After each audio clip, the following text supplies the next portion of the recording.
But the reason that we honor moms is because of the God-given responsibility that they have to invest into the next generation. Now, we see all the time on TV news about the next generation, don't we? We see that young people are increasingly responsible for crime. It seems like all the time that their beliefs do not align with God's word. We see all types of negative things. But here's what we want as believers in Jesus. We want to see a godly next generation raised up. And I believe it's possible, not just because I believe in the kids of today, I believe in the God of yesterday, today, and forever. I believe that God is going to continue to raise up a generation. But listen to me. I believe that every single person in the room, no matter if you are a mom or not, has a responsibility. We have a part as the church of Jesus Christ to be able to say, we want to help to raise a godly next generation. So today, we're going to be in the book of Exodus. So if you'll turn there, Exodus, we're going to read the very last verse of chapter 1 and then go into some of the first verses of chapter 2. And today, we're going to see 3 things about children from the story of Moses and his mother, Jochebed. And today, maybe there are things that you've read this passage before and you've never thought about. But I pray that the Lord will challenge each one of us as we think about our part in helping to raise a godly next generation. I want you to see first the very last verse of Exodus chapter 1, because it's going to set the context for what's going on at the beginning of chapter 2. So it says, then Pharaoh, chapter 1, verse 22, commanded all his people, every son that is born to the Hebrews, you shall cast into the Nile, because you shall let every daughter live. So here's the thing. There's an edict that goes out amongst all the people. Pharaoh is tired of being outnumbered by the Hebrews. He sees them as a threat against his rule, against his power, and so he makes a command. To every baby boy that is born, they must be killed. They must be put aside. So enter in chapter 2. Chapter 2, Moses, a Hebrew baby boy, is born. Look at these first 4 verses. It says, now a man from the house of Levi went and took as his wife a Levite woman. The woman conceived and bore a son. And when she saw that he was a fine child, she hid him 3 months. When she could hide him no longer, she took him for him a basket made of bulrushes and daubed it with bitumen and pitch. She put the child in it, placed it among the reeds by the riverbank, and his sister stood at a distance to know what would be done to him. I believe we see 3 things about children from this text that will inform us of how we should think and how we should act in regards to the next generation. First of all is this: children are a gift from God. Number 1, children are a gift from God. Chapter 2, verse 2 says, the woman conceived and bore a son. And then it says, and when she saw that he was a fine child. Now, I did not say here in the text that children are perfect little angels. I didn't say that having children was carefree or an easy task. I said that children were a gift from God. The text that Moses' mother, Jochebed, saw him as a fine child is actually better translated that she was longing to keep this child, even in the face of the government's edict. I want you to listen to me. Our culture today, watch this, is fighting to ask the government to get rid of unwanted children. And Jochebed was fighting the government to keep her child. The contrast could not be more significant. We are fighting, not we, but our culture is fighting to get rid of unwanted children. She was fighting to keep her child, to not kill her baby. The popular notion in our culture today that is spread all across is that children are a curse and not a blessing. But according to God's word, this could not be further from the truth. Psalm 127, verse 3 says, "Behold, children are a gift from the Lord. The fruit of the womb is a reward." We need to flip the script to make sure that we are showing in our own lives that children are not a curse, rather they are a blessing. That little children are not to be done away with or pushed aside. They are important. Speaking of that, I believe two things. If children are a gift from God, we should treat them with the utmost importance. We should treat them with the utmost importance. We should show them in our words and in our actions that they have great value, even early on in their life. Every single child, listen, that comes into the doors of the YMCA on Sunday morning should be shown by every single person in the room, not just the people that are their parents.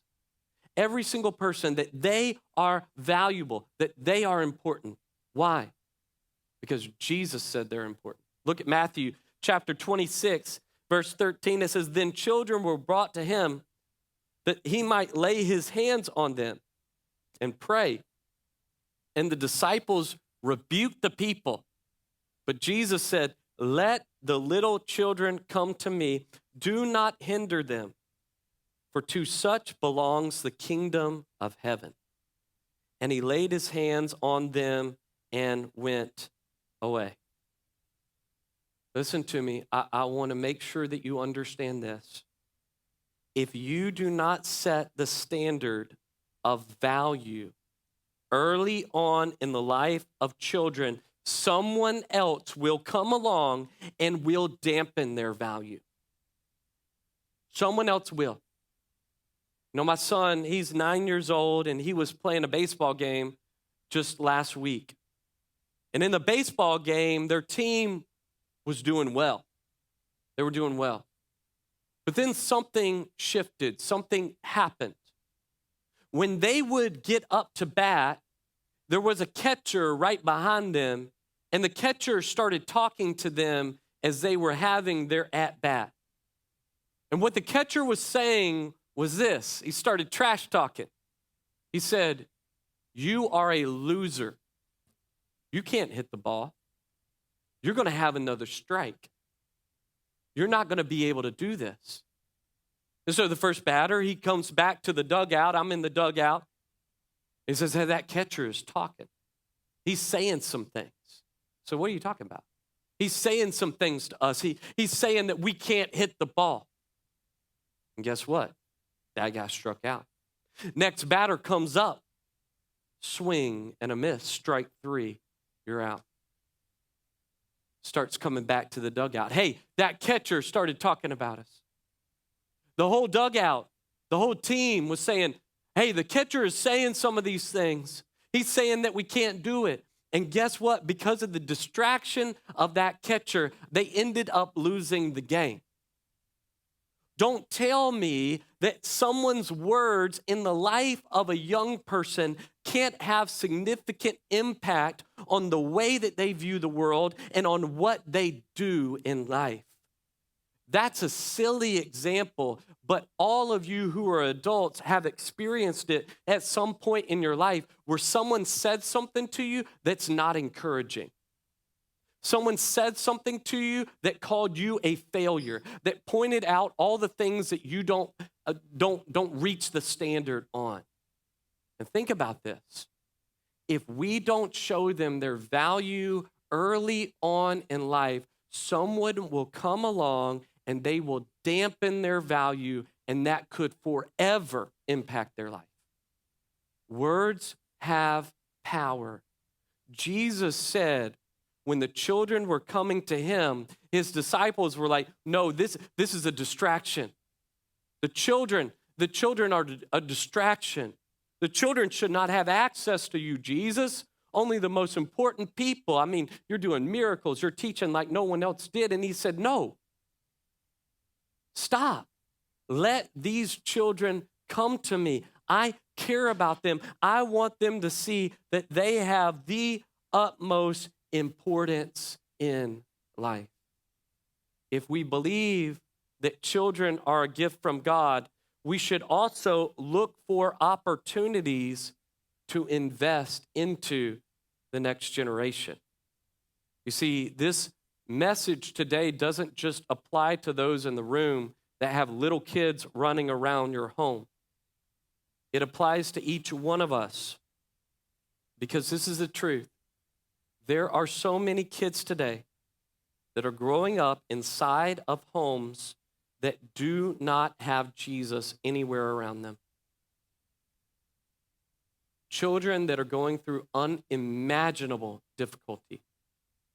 Middle school students going through unimaginable things inside of their homes. High school students with no hope inside of their homes. And each one of us should be looking for opportunities to invest into those kids. It might be through an after-school program. It might be through some partnership with a charity. It might be through a partnership with somebody like FCA, Fellowship of Christian Athletes, that helps student athletes in the local middle and high schools. There are different ways that you can partner with people to impact a student or a child's life in a positive way. We should be on the front lines of doing that as believers in Jesus. We should not wait for someone else to do it, but we should say, I'm going to step up. Is that going to require time? Yeah. Is that going to require patience? Yes. Is that going to require work? Yes, it is. But I'm telling you, it is worth it, because children are a gift from God. They are important, and we need to look for opportunities to invest into that next generation. You know, not only as individuals, but I believe our church has a responsibility to do that. I really do. You know, Zach and I have been talking for about the past 6+ months about figuring out a way, how can we invest more into the next generation?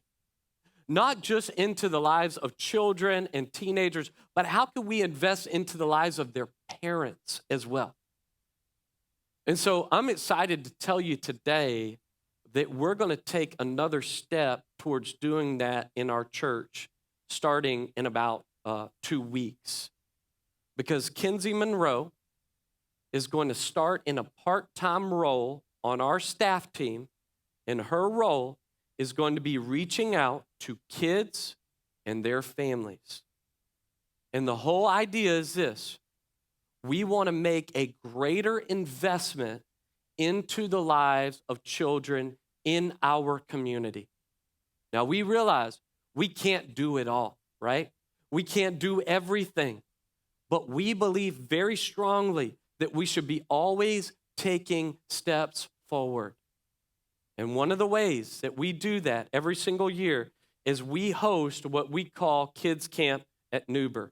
Every single one of you had one of these on your chair when you walked in. Now, I don't want you if you don't have kids this age, I don't want you to throw this away or leave it here. Here's what I want you to do.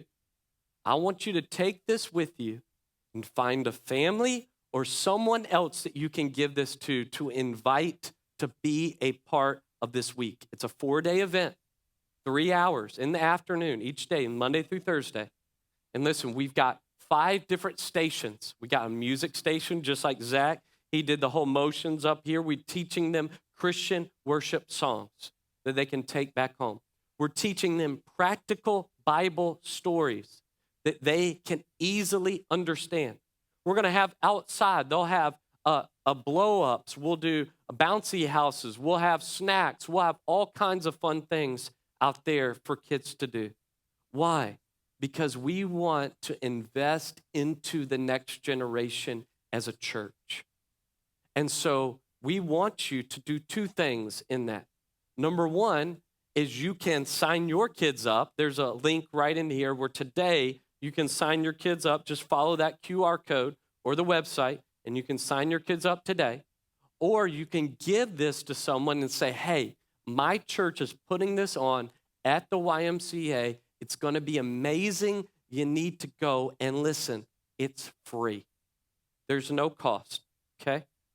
So we can take a bunch of kids, and we want to have a bunch of kids. Why? Because we want to do exactly what we're talking about this morning, to invest into the next generation. But we're not just asking you to invite people. To be honest with you, we need you to help serve alongside of us. We do. Now, there's going to be a lot of different jobs. You don't have to get up here like Zach did and do the motions and sing and get out of breath in 2 minutes. You don't need to do that. You don't have to do that. You can, but you don't have to. But here's what we need you to do. Be willing to serve in some way, June 19th through the 22nd, 1 to 4 o'clock in the afternoon. This is a very practical way to invest into the next generation.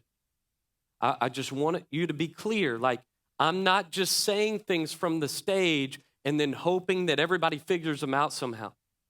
We actually want to give people clear on-ramps to say, hey, this is a church that says that children are a gift from God. Okay, let's just not say it. Let's do something about it. And so this is one of the biggest things that we do every single year to reach out to families in this community and provide them an amazing experience to learn about Jesus. Children are a gift from God, but that's not the only thing we see from this text. Second thing we see is this: children are in need of protection. Children are in need of protection. Look at this. The end of verse 2 says, she, meaning his mother, hid him for 3 months. She hid him for 3 months. Why did she do that? Because she had to. Because she knew the government ordinance was to kill any male baby. So she had to hide him. Now, those of you who have had little babies, let me just let you in on something. It's hard to hide a baby. I'm not sure exactly how that happened. I mean, I think it was probably one of the greatest miracles that I see in the Bible, simply because my wife and I have had 2 babies. You could have paid me $1 million and I would have not been successful in hiding either one of our kids, okay? Especially our first. I mean, he would cry all the time. Every time I saw him, he was basically crying for 9 straight months. I did not sleep an entire night. I mean, I'm serious. I checked it out for 9 whole months. I slept on the couch most nights and did not sleep an entire night. We were up and down. We could not have hidden him, but she knew that Moses needed protecting. You know, last year we were at a theme park, our family was, and we were on a roller coaster. And our boys, I'm talking about, they barely met the height requirements. Like, we almost put like candy bars in their shoes so that they would hit the, the little thing. They barely met the height requirements. So they're sitting in this roller coaster, and the thing comes down over you and everything like that. And so we begin to take off. And my wife, she's sitting right next to my two boys. And as we start going, she thinks we're in a car again. She begins to put her arm out like that so that they won't fall out, right? But they already have the harness and everything, and so I still make fun of her all the time for doing that. But why do you do that? Because it's an instinct, right? I mean, you do that in the car, like, oh, we're about to stop real quick. You know, we need protecting. We need to be held back. As believers in Jesus, how can we help to protect the next generation? I believe there's two specific things that everyone in the room can do. Number one, we can pray for them. We should pray for the next generation every single day. What should we pray? We should pray for their salvation, first of all, that they would come to know Jesus as their Lord and Savior at a young age. That is the most important thing. Second thing we should pray for them to both know and stand on the truth of God's word. We should pray for them to know God's word and stand on his truth, even when it is difficult or unpopular to do so. And we should pray for them to be able to avoid temptation in their lives. Now listen to me. If you don't have any kids personally or grandkids, I want to ask you to do this. I want to ask you to pray for the kids in our church. I do.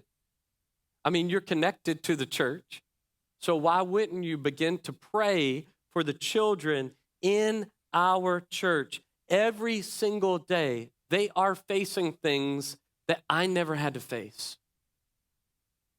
They have pitfalls right in front of them that I never had to watch out for.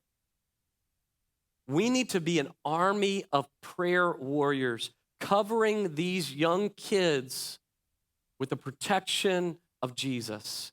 As they walk into schools every single day, as they're around a different group of friends, as they hear different things, are being taught even different things, we need to pray for them. The second thing I believe we should do is this. We need to teach them.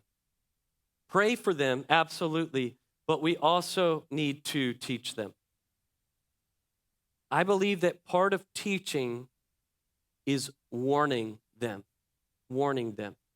I mean, can you imagine if you had a young child that, had just learned how to walk and really move around, and you didn't give that child any warnings? Think about how many times that child would have been burned by the oven or stove. Lots of times, right? Lots of times. They have burn marks all over them. They would have been playing tag out in the middle of Poplar Avenue at 5 p.m., running out in the middle of the street just whenever, if you don't warn them. They would be walking up to every single stranger that had an ice cream drumstick in their hands. Imagine what could happen to kids if you never gave them any warnings in their life. That would lead to some really bad things. That would lead to some really bad moments. Can I just tell you this, though? It doesn't just happen when they're small. As they begin to grow up, we need to teach them how to make decisions in life. Decisions that align with God's word. Decisions that come to the point where they're saying, I got to follow Jesus rather than the way of the world. I don't know if y'all have been bowling lately. I have been, but I don't know if you have been. But there's something very unique about bowling. At some of these newer places, they're so computerized that you can put it in the computer as our family is bowling, that the rails can come up when my kids get up to bowl. When it's their turn, the computer sees, okay, Jake or James is up to bowl. These rails will come up to make sure that their ball doesn't go in the gutter, right? Now, when Mallory or I bowl, if the computer's working right, the rails go down, right? Why? Because we have grown and matured enough to be strong enough to hopefully throw that bowling ball so that it goes right down the center or right where we want it to go. But children, they don't have the maturity in their life to be able to do that. And so the game of bowling would be really awful if every single time they got up to bowl and every single time their ball went in the gutter. As parents and as spiritual influencers into the lives of kids, listen to me, it is the right thing to do to set up guardrails in the lives of our kids so that their life doesn't end up in the gutter. We need to set up these guardrails in their life to say, hey, don't do this. Don't do that. I'm not going to give you, and let me just give you a very practical example. Okay, very practical example. I'm talking about phones. I'm talking about iPhones or smartphones or whatever. Okay. Children have not reached the level of maturity to be able to have a device that has complete access to the entire world on day one. They have not reached the maturity to do that. I'm just telling you. I believe it is a godly thing to set up guardrails, also known as parental controls, on the device to say there will be some things that you cannot access right now. The reason is because I don't want your life to end up in a gutter. Because, I've seen it many times, and many people have described phones and these smart devices as more dangerous than guns. We're never going to give our children a loaded gun. Why would we give them a phone that they could potentially ruin their life or someone else without some parental guidance on it? I'm not preaching against iPhones. I'm not preaching against iPads. I'm preaching against parents saying we're going to have clear guidelines for the use of this. I was on a panel just about a month ago with the Attorney General for the state of Tennessee. And he, in concert with the FBI and others, could tell you stories of young kids that have devices that have absolutely wrecked their life. Their life is in a gutter. And I don't want any of our kids at Transform Church or any of our kids that we can have an influence on to be in that situation. We must teach them. We must have the bumpers up in life to be able to say, hey, listen, guys, yeah, you can have a phone, but you're not going to be able to access the internet. You're not going to be able to download apps unless I know what they are. You're not going to be able to just communicate freely with anyone in the entire world. That's not going to happen because there's a lot of people that aren't like you and aren't like me, and you're not old enough or wise enough to be able to discern the difference. I'm harping on this, I know, but it's for a reason. I've seen it wreck the lives of kids. We must protect children by praying for them and teaching them. Number 3, and lastly, is this. Children should be entrusted to God. Should be entrusted to God. We have a responsibility to show them their importance and value. We have a responsibility to do everything that we can to protect them. But listen to me, don't miss this last one because this is very important. We must entrust our kids to the Lord. Did you see verse 3? Verse 3 is a verse that turns things on its head because she could not protect Moses any longer. She could not keep him hidden. So she decided to take a basket and put him in the basket and float him down the river. This was not something impulsive that she decided to do at a moment's notice. There's no doubt that she prayed about it. She thought about it. She planned for it. This was not something that she just did half-heartedly. She was saying, hey, God, I believe if you've allowed me to protect him and hide him for the last 3 months, I believe that you are going to take care of him. And so here we go. And I'm telling you, when she pushed that basket out from her, she was trusting the Lord.